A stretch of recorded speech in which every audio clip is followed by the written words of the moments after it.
Individual land کی پیش کردہ تعمیری صحافت کے حوالے سے 5 قسطوں پر محیط پوڈ کاسٹ سیریز کی قسط نمبر 5 میں آپ کو خوش آمدید، جس کا موضوع ہے پرسپیکٹو جرنلزم اور کنسٹرکٹیو جرنلزم میں کیا مماثلت ہے اور کیا رشتہ ہے۔ ہم نے ماہر تعمیری صحافت سے پوچھا۔ So just to recapitulate, the elements would be one, initially which you spoke about, sort of positive emotion. Then I understand sort of, in-depth, probing, in-depth investigative aspect. What would be the other elements? We have 2. Sure. So various people have come up with several elements. And let me just say the idea of adding more context and making the story more complex. There's a fantastic essay written by Amanda Ripley called Complicating the Narratives, and that's worth reading or listening to. I think there's some great ideas in there about how journalists oversimplify and how actually we should make things more contextual and more complex. And then, you had talked about the 5 elements that Katherine Guildenstern and I had written about in the article I think you looked at, and that positive emotion was one thing. And that's not because we think it's a journalist's job to make people feel happy. That's not the intention there. The intention is really when you look at the academic literature on positive emotions, you learn that when somebody experiences a positive emotion, that has more of a positive effect than we think. When you experience an emotion, especially one that we would call a mixed emotion, that's not necessarily just positive, but maybe has some elements of positive and negative, like gratitude or appreciation.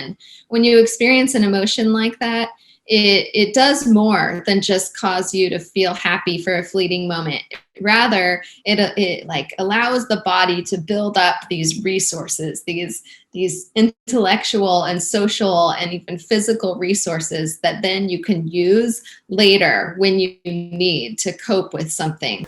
جی ہاں، تعمیری صحافت کا ستون number 3، جسے انگریزی میں democratic dialogue and discussion کہتے ہیں، کہتا ہے کہ رپورٹ کو تکمیل کرتے وقت یا کسی بھی خبر کو تکمیل کرتے وقت اگر آپ یہ سمجھتے ہیں کہ آپ کی معلومات مکمل نہیں ہو پا رہی یا آپ معلومات مکمل کسی موضوع کے بارے میں نہیں لے پا رہے، تو اس رپورٹ کے آخر میں چند ایک ایسے سوال لکھ کر چھوڑ دیں تاکہ پڑھنے والے، سننے والے اور دیکھنے والے خود اس سے کچھ اخذ کر سکیں۔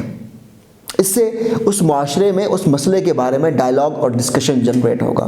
یقیناً آپ سوچ رہے ہوں گے کہ تعمیری صحافت کرنی تو ہے، مگر آسانی کے ساتھ کیسے کر سکتے ہیں؟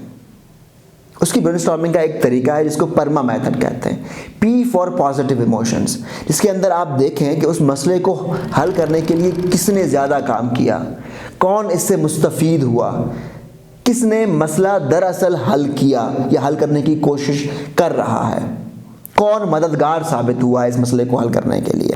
دوسرا ہے ای فار انگیجمنٹ، جس کا مطلب ہے کہ کس نے اس مسئلے کو حل کرنے کے لیے کتنا کام کیا، کون آگے کام کرنا چاہ رہا ہے یا کون اسی سولوشن کو کہیں اور پہ امپلیمنٹ کرنا چاہ رہا ہے۔ تیسرا ہے آر فار ریلیشن شپ، جس کا مقصد یہ ہے کہ اس مسئلے کو حل کرنے کے لیے کون کون ساتھ اکٹھا ہوئے، کس نے مدد کی یا کون مدد کرنے کی کوشش کر رہا ہے یا کس نے کوآپریٹ کیا۔ پرما میتھڈ میں ایم سے مراد ہے میننگ، یعنی کہ جس مسئلے کی حل کرنے کے لیے جو لوگ جو ادارے کوشاں تھے انہوں نے کیا سیکھا، ان میں کیا مزید کام کرنے کی صلاحیت کے حوالے سے بہتری آئی۔ پرما میتھڈ میں ایک مخفف ہے اکمپلشمنٹ کا، یعنی کہ اس تمام مسئلے کو حل کرتے ہوئے کس نے کیا اچیو کیا یا کس نے کیا اوور کم کیا۔ تو اس طرح ان تمام محرکات پہ عمل کر کے آپ تعمیری صحافت کو فروغ دے سکتے ہیں۔ اور یاد رہے کہ صرف رپورٹ کنسٹرکٹیو نہیں ہونی چاہیے، آپ جو تصویر یا ویژولز ایڈ کرتے ہیں اپنی رپورٹ میں وہ بھی کنسٹرکٹیو ہونی چاہیے۔ مثال کے طور پہ اگر آپ کا رپورٹ کلائمیٹ چینج کے حوالے سے ہے تو اس کے اندر صرف صحرا ہی نہیں دکھانا، اس کے اندر وہ پودے دکھانے ہیں جو کھل رہے ہیں. آپ کی اس سفر میں اگر آپ کو کہیں پہ لگے کہ ہم یعنی کہ انڈیویجول اینڈ آپ کی کسی بھی طرح مدد کر سکتے ہیں تو آپ ہم سے رابطہ کر سکتے ہیں.